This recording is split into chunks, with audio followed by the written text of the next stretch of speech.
혹시 이터널 선샤인이라는 영화를 본 적 있으세요? 유명한 배우가 나오는 영화긴 한데 우리나라 사람 중에는 많은 분들이 보신 것 같지는 않긴 합니다. 이 영화는 두 사람이 등장하는데 연인 사이거든요. 근데 이 연인 관계가 시작할 때는 너무너무 사랑스럽고 좋지만 시간이 지날수록 때론 괴로움을 주기도 하잖아요.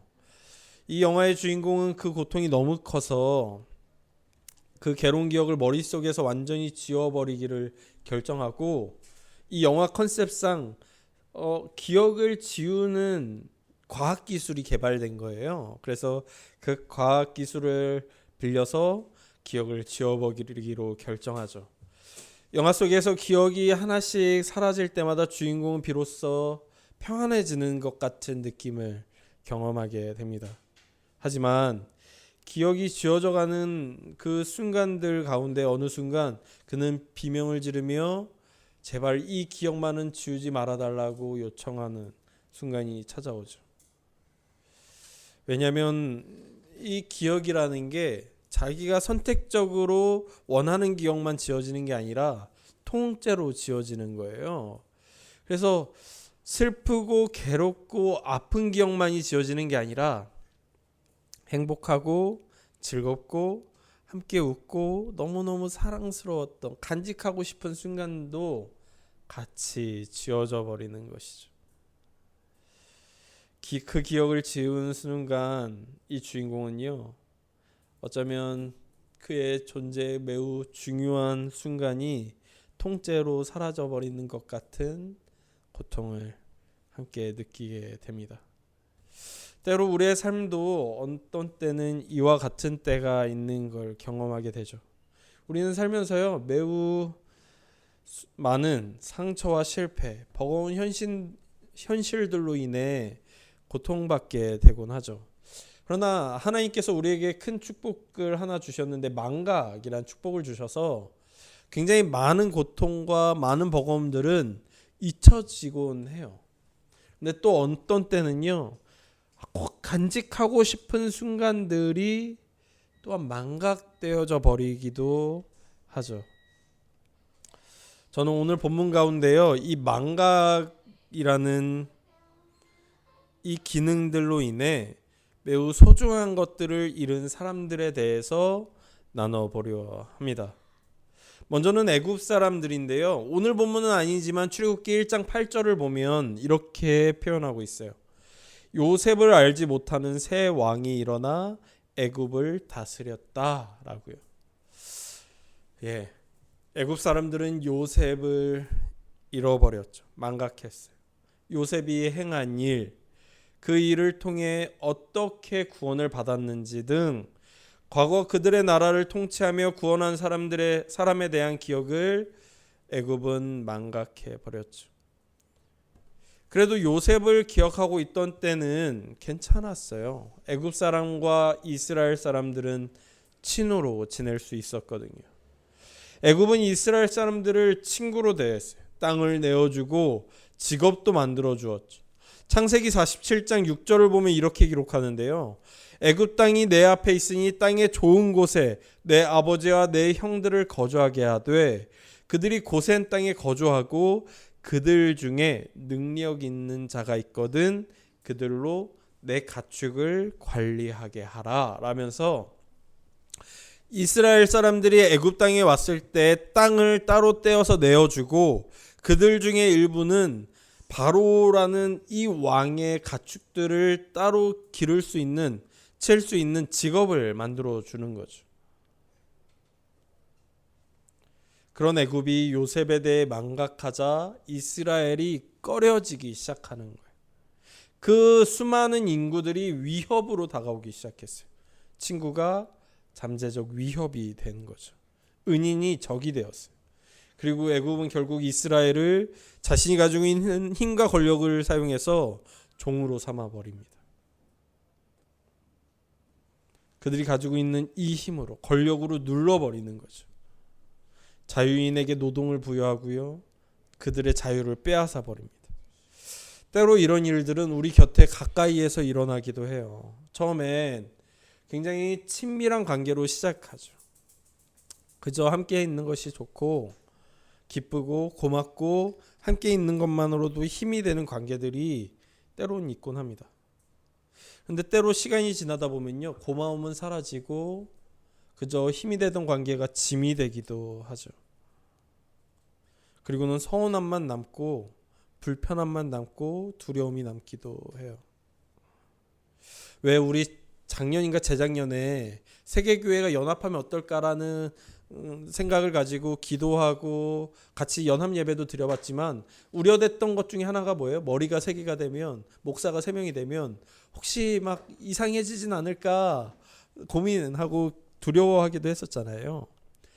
동업이라는 게 쉽지 않다는 거 어른들이 훨씬 더 많은 경험 가운데 느끼시는 거잖아요. 즉 관계가 주었던 이야기들은 사라지고 지금 느끼는 감정들만 남게 되는 날들이 당연히 있을 수 있는 거죠. 그러면 그동안 함께 걸어온 그 사람이 이제 좋지 않은 거예요. 고맙지도 애정이 가지도 않는 거죠. 애굽에게 이스라엘이란 존재가 그런 존재가 되는 거죠. 두 번째로요, 망각을 경험하고 있는 사람들이 있는데 바로 이스라엘 사람들입니다. 그들은 자신들이 누구인지 그리고 누구의 후손인지 그것이 어떤 의미인지를 잊어버렸어요. 그들은 자유인이었음에도 불구하고 종으로 살아가고 있죠. 그러므로 자유인이었던 기억을 잃어버려요. 그것이 무엇을 만들죠? 혹시 쇼생크 탈출이라는 영화 보셨죠? 이거 너무 유명한 영화잖아요. 옛날에 그 TV에서 틀면 그 명작이라고 하면서 막 나오곤 했었어요. 이 영화에 보면 모건 프리먼이라는 유명한 흑인 배우가 나오는데요. 죄수로 굉장히 오랜 시간을 복역해요. 이 사람이 처음에는요, 모범수로 어쩌면 사회에 나갈 수 있지 않을까 하면서 굉장히 자신을 꾸미면서 막 자리에 앉고 사람들과 대화를 해요. 근데 그걸 결정하는 사람들이 그가 꾸미는 모습을 너무 잘 알고 계속해서 안 된다고 하죠. 오랜 시간을 지나고 나서 그가 결국에는 모범수로 나가는 걸 포기하고 될 대로 되라 하자 그제서야 모범수로 풀어주는 거예요. 그가 자유를 되찾자 어떻게 돼요? 그 자유가 너무 어색해요. 불편해요. 힘들어요. 그리고 그가 그 모범수로 사회에 나가서 지내게 된 집은 자기보다 먼저 모범수로 나가서 지낸 사람의 집이었는데 보니까 자기보다 먼저 나간 사람도 그 자유를 감당하지 못한 채 죽음을 선택했다는 걸 알게 되죠. 그리고 그도 어느 때에 죽음을 받아들인 순간이 오는 걸 이 영화에서 보게 됩니다. 종이라는 시간이 길어지면요, 자유가 불편해지기도 한다는 걸 저는 그 영화에서 보게 돼요. 애굽의 종이 되어버린 이스라엘은 그저 하루를 살아가는데 모든 힘과 에너지를 써야 하죠. 내일은 상상하기 힘들어요. 기대할 수 없죠. 자신에게 자유가 주어진다는 걸 이해할 수 없고 받아들일 수 없는 때가 찾아옵니다. 그저 하루를 버텨냈다는 거에 안도하며 잠이 들 뿐인 삶이죠. 그러다 보니 이들도 요셉을 잊고 야곱도 잊고 이삭도 잊고 아브라함도 잊어요. 그들이 자신이 누구의 후손인지를 잊어버리는 거예요. 그리고 결국엔 하나님도 잊은 채 살아가죠. 그러니 계속해서 이들은 애굽을 추억하는 거예요. 자신에게 자유가 찾아왔음에도 불구하고 이들이 나중에 출애굽하잖아요. 자유인이 되었음에도 불구하고 애굽에서의 종으로서의 삶을 계속해서 추억하는 거예요. 출애굽기 14장 11절에서 12절을 보니까 그들이 또 모세에게 이르되 애굽에 매장지가 없어서 당신이 우리를 이끌어내어 이 광야에서 죽게 하느냐? 어찌하여 당신이 우리를 애굽에서 이끌어내어 우리에게 이같이 하느냐? 우리가 애굽에서 당신에게 이른 말이 이것이 아니냐? 이르기를 우리를 내버려 두라. 우리가 애굽 사람을 섬길 것이라 하지 아니하였더냐 라면서 차라리 종이었던 게 낫다라고 이야기하죠. 출애굽기 16장 2절에서 3절을 또 보니까요, 이스라엘 자손 중 온 회중이 그 광야에서 모세와 아론을 원망하여 이스라엘 자손이 그들에게 이르되 우리가 애굽 땅에서 고기 가마 곁에 앉아 있을 때와 떡을 배불리 먹던 때에 여호와의 손에 죽었더라면 좋았을 것을 이라면서, 애굽에서는 내가 고기도 많이 먹고 참 배불리 살았는데 라고 기억해요. 하나만 더 보면요, 민수기 11장 4절에서 6절을 보니까요, 그들 중에 섞여 사는 다른 인종들이 탐욕을 품음에 이스라엘 자손도 다시 울며 이르되 누가 우리에게 고기를 주어 먹게 하랴.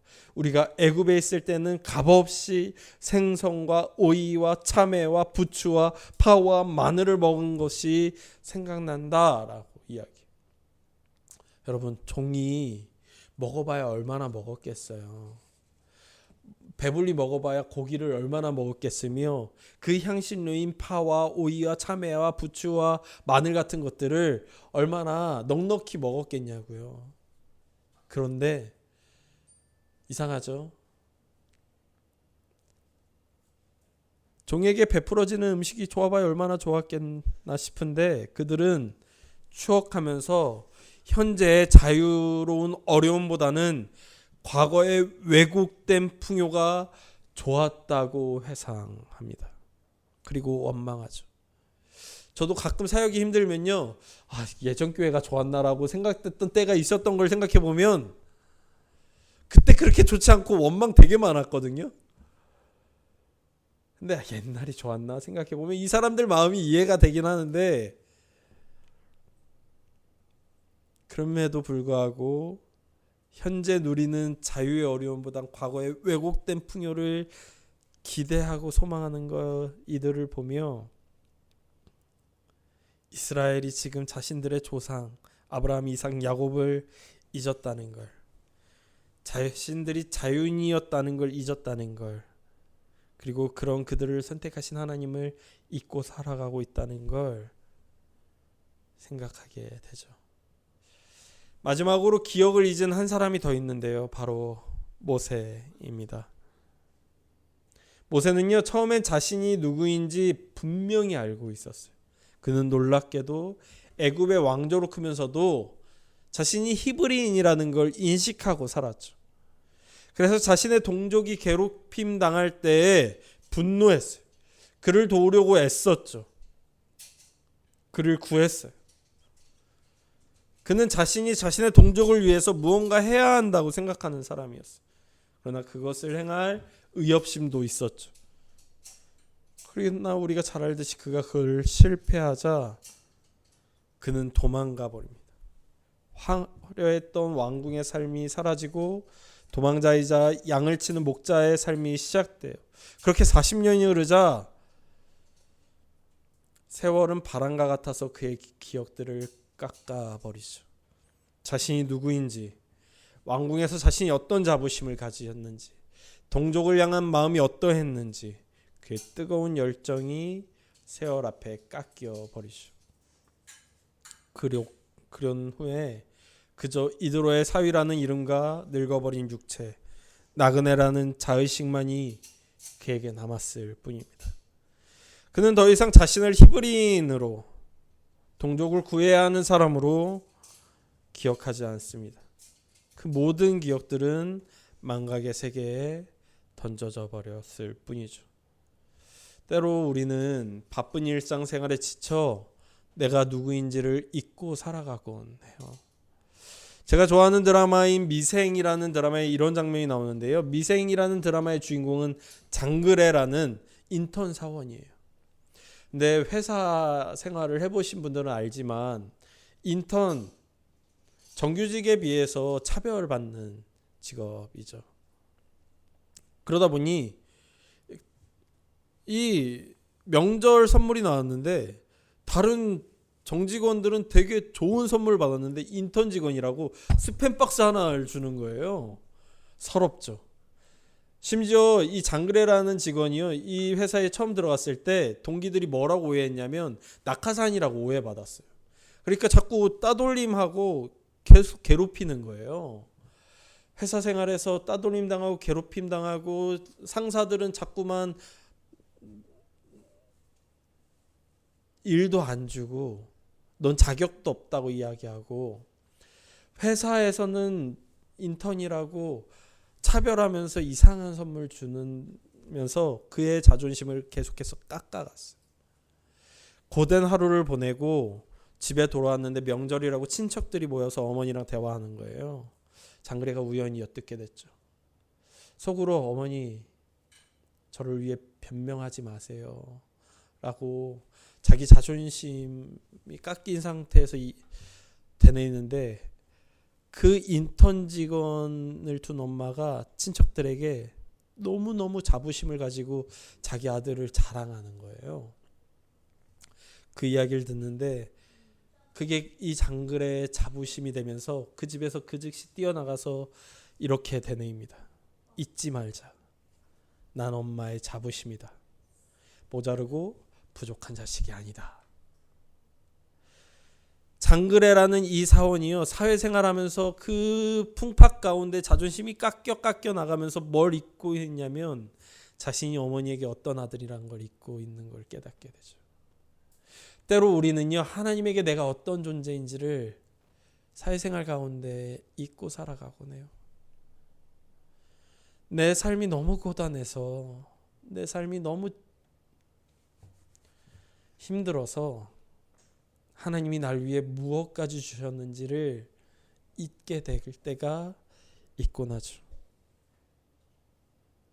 일상의 그 파도는 한 번에 끝나지 않고 계속해서 우리를 쳐들어와요. 때로는 실패로, 반복되는 무력감으로, 사람들의 차가운 시선으로 우리를 짓누르곤 하죠. 그 압박감 속에서 모세는 장그래처럼, 그리고 우리는 내가 누구인지를 잊게 되곤 합니다. 내가 하나님의 자녀라는 걸, 하나님이 나를 사랑하신다는 걸 잊어버리거나 때로는 심지어 그것이 내 오늘과는 무슨 상관이 있는가 생각되어지기도 하죠. 그렇게 애굽은 기억을 잊고 친구를 적으로 삼았고 이스라엘은 하나님과 조상에 대한 기억을 잊고 스스로 종이 되었고 모세는 자신이 누군지 잊은 채 나그네로 살아가고 있는 때에 모두가 기억을 잊고 살아갈 때 단 한 존재만이 온전한 기억을 유지하고 계십니다. 하나님이시죠. 출애굽기 1장에서 4장을 보면요, 기억과 관련된 이야기가 계속 나와요. 우리가 좀 전에 살펴보았던 애굽이 요셉을 잊어버렸죠. 1장 8절에서. 그리고 이스라엘은 이 고통 가운데 울부짖으며 출애굽기 2장 24절에서 25절에 이렇게 이야기해요. 하나님이 그들의 고통 소리를 들으시고 하나님이 아브라함과 이삭과 야곱에게 세운 그 언약을 기억하셔서 하나님이 이스라엘 자손을 돌보셨고 하나님이 그들을 기억하셨더라. 그리고 하나님은 바로 일하기 시작하시죠. 모세를 찾아가셔서 그리고는 이스라엘을 기억하라며 이스라엘 자신의 이름을 이렇게 말씀하세요. 오늘 본문인 15절입니다. 우리 15절 함께 읽어보시죠. 15절이요. 네, 함께 읽겠습니다. 시작.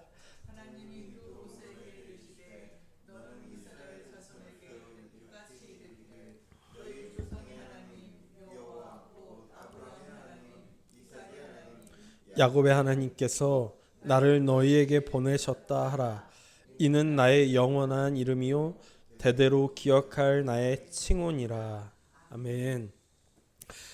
하나님께서는 너희는 기억하라고 말씀하세요. 뭘요? 내 이름을. 근데 그 이름이 뭐예요? 아브라함의 하나님, 이삭의 하나님, 야곱의 하나님이라는 거예요. 근데 이게 좀 이상한 게요. 하나님이라는 단어의 원어인 엘로힘은 고대 근동에서 그냥 신을 의미하는 단어예요. 갓. 근데 이게 대문자 갓은 기독교에서 말하는 하나님을 의미하지만 소문자 갓은 그냥 신들, 신이라는 단어거든요. 이 엘로힘은 소문자 갓과 같은 단어인 거예요. 하나님은 그런 자신의 칭호를 나타내실 때 그 단어를 가져오세요. 자신을 그저 힘 있는 신, 창조주, 신 중의 신으로 나타내지 않으시고 그저 아브라함의 신, 이삭의 신, 야곱의 신이라고 이야기하시죠. 왜 이러시는 걸까요? 이건 하나님께서 자신이 누구인지를 나타내시면서 동시에 이스라엘이 누구인지를 기억하게 하시는 이름입니다. 우리는 이미 이스라엘 사람들의 망각에 대해서 살펴봤어요. 그들은 자신이 누구인지를 잊었죠. 자신을 그저 종으로 인식하고 살고 있어요. 그것이 현실이기도 합니다. 그러나 하나님께서 자신을 아브라함의 하나님, 이삭의 하나님, 야곱의 하나님으로 들려줄 때 그들은 자신들이 누구인지를 다시 인식하게 되죠. 나는 아브라함의 후손이다. 이삭의 후손이다. 야곱의 후손이다. 그러므로 아브라함의 하나님은 나의 하나님이다. 이삭의 하나님은 나의 하나님이다. 야곱의 하나님은 나의 하나님이다. 나는 하나님에게 속한 사람이다 라고요. 기억에는 그런 힘이 있어요. 특히 하나님의 기억은요, 단순히 과거를 회상하는 것이 아니라 관계를 이어주고 끊어진 관계를 기억을 통해 다시금 이어주는 힘이 있습니다. 모세는 하나님의 기억을 통해 자신의 정체성을 찾게 될 거예요. 이스라엘은 하나님의 기억을 통해 자신이 어디에 속해 있는지를 찾게 될 겁니다. 그리고 애굽은 하나님의 기억을 거절함으로 심판을 받게 되겠죠. 그래서 저는 소망하게 됩니다. 애굽 같은 세상은요, 우리를 기억하지 않을 거예요. 아니, 그들이 기억하고 싶은 대로 우리가 인식하게 하려고 만들 거예요. 그리고 마치 노예를 대하듯 우리를 대하겠죠. 그리고 그런 방식으로 우리 스스로 자신을 인식하도록 끌고 갈 겁니다. 나는 부족한 사람이다. 나는 쓸모를 증명해야 하는 사람이다. 나는 실패한 사람이다. 나는 그저 하루하루 버티는데 내 에너지를 다 쓰는 사람이다. 때로 우리는 그런 세상에 압도되어 우리 자신을 그들의 의도에 따라 기억하게 될 수도 있겠죠. 내가 누구인지, 내가 누구에게 속한 사람인지를 잊은 채 그저 하루하루 벅차하며 살아갈 수도 있습니다. 혹은 모세처럼 스스로를 포기한 채 됐습니다. 그저 나그네로 살겠습니다. 라고 이야기할지도 모릅니다. 그래도 괜찮습니다. 왜냐하면 결코 잊지 않으시고 기억하시며 자신의 기억에 따라 우리를 대하실 하나님이 계시기 때문이죠. 하나님이 우리를 기억하신다면 반드시 우리에게 찾아와 우리의 기억을 온전케 하사 하나님과의 관계를 회복하시며 이스라엘에게 그러셨듯 우리를 온전함으로 인도하실 것이기 때문입니다. 하나님은 이스라엘을 노예로 기억하지 않으시죠. 하나님은 그들을 아브라함과 이삭과 야곱의 자손으로 기억하시며 자신의 언약의 대상으로 기억하시며 기억하실 뿐만이 아니라 그들을 그 기억에 따라 언약을 성취하는 대상으로 인도하셨습니다. 나의 기억이 아니라, 우리의 기억이 아니라, 이 사회의 기억이 아니라 오직 하나님의 기억만이 진정한 의미를 갖습니다. 그래서 여전히 우리에게 소망이 있죠. 하나님은 우리를 기억하실 것이기 때문입니다. 어쩌면 신앙이라는 건요, 내가 나를 어떻게 받아들이는가에 대한 기억이 아니라 하나님이 우리를 어떻게 기억하시는지를 신뢰하는 것인 것 같아요. 그러니 하나님이 우리를 기억하사 하나님이 기억하시는 우리로 살기를 소망합니다. 우리를 결코 잊지 않으시는 그분의 기억하심이 오늘 이 자리에 있는 우리 모두를 다시 살게 할 것을 기대하며 이 시간 함께 찬양하길 소망합니다. 이제는 우리의 기억보다 더 깊이 우리를 아시며 우리가 우리 자신을 잊을 때에도 결코 우리를 잊지 않으시는 우리 주 예수 그리스도의 은혜와 애굽이 붙여준 이름이 아니라 언약의 이름으로 우리를 부르시고 종이 아니라 하나님의 백성으로 실패자가 아니라 다시 부르심 받은 자로 기억하여 주시는 하나님 아버지의 크신 사랑과 세상의 시선과 우리의 상처에 붙들리지 않고 하나님이 기억하시는 우리로 살아가도록 날마다 우리를 일깨우시고 붙드시는 성령님의 교통하심이 오늘 하나님 우리를 기억하소서 기도하며 나아가는 기억하는 교회 모든 성도들과 그 가정과 일터와 자녀들 위해 이제부터 영원토록 함께 있기를 간절히 축원하옵나이다.